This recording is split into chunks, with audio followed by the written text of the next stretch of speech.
हनुमते नमः। ॐ आञ्जनेयाय नमः। ॐ मारुतात्मजाय नमः। ॐ वायुपुत्राय नमः।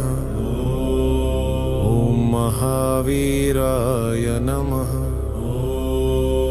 ॐ महाबलाय नमः। ॐ महाबुद्धये नमः। ॐ महाबलविक्रमाय नमः।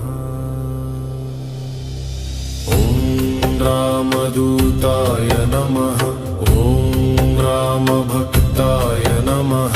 ॐ सीताशोकविनाशनाय नमः। ॐ अशोकवनिकाविध्वंसकाय नमः। ॐ लङ्कादहनाय नमः। ॐ वीरलङ्काविध्वंसकाय नमः। ॐ सुदर्शनाय नमः। ॐ चिरञ्जीविने नमः। ॐ बलवते नमः। ॐ धीराय नमः।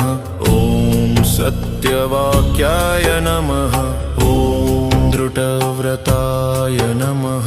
ॐ ज्ञाने नमः। ॐ गुणनिधये नमः।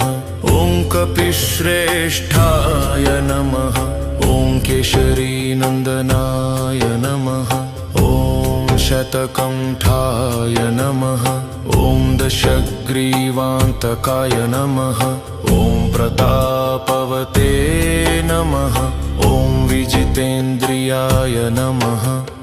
ॐ महाकायाय नमः। ॐ भीमाय नमः। ॐ भक्तवत्सलाय नमः।